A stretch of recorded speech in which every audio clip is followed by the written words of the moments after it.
নমস্কাৰ ছাৰ বাইদেউসকল, স্বাগতম জনাইছোঁ আপোনালোকক মোৰ ইউটিউব চেনেল অৰুপছ ব্লগলৈ।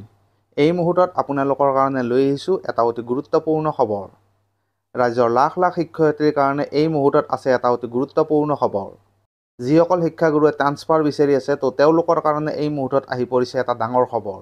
আৰু এই গুৰুত্বপূৰ্ণ তথা ডাঙৰ খবৰটো হৈছে এতিয়াৰে পৰা 7 বছৰ চাকৰি কৰা শিক্ষক আৰু 5 বছৰ চাকৰি কৰা শিক্ষয়িত্ৰীয়ে বদলিৰ বাবে কৰিব পাৰিব আবেদন।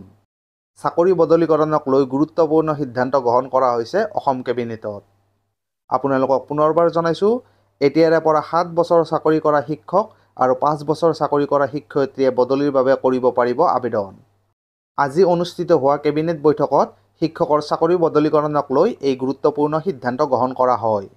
ইয়াৰ পূৰ্বে 10 বছৰ চাকৰি কাৰ্যকাল সম্পূৰ্ণ কৰা শিক্ষক আৰু শিক্ষয়িত্ৰীসকলেহে বদলিৰ বাবে আবেদন কৰিব পাৰিছিল।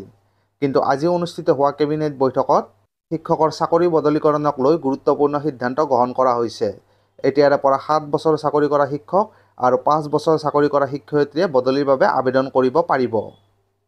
তো এই সন্দৰ্ভত মাননীয় মুখ্যমন্ত্ৰী ডক্টৰ হিমন্ত বিশ্ব শৰ্মাদেৱে সংবাদমেলত কি ক'লে চাওঁ আহক।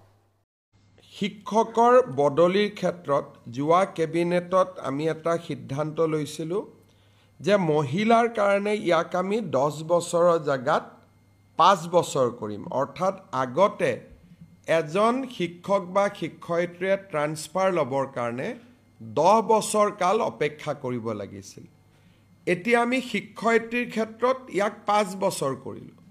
কিন্তু বহুত শিক্ষকেও আমাক আপত্তি কৰিছিলে, সেইকাৰণে আমি শিক্ষকৰ ক্ষেত্ৰত ইয়াক 7 বছৰলৈ হ্ৰাস কৰিলোঁ।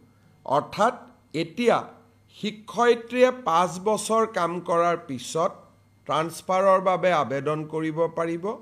শিক্ষকে 7 বছৰ কাম কৰাৰ পিছত ট্ৰান্সফাৰৰ কাৰণে আবেদন কৰিব পাৰিব।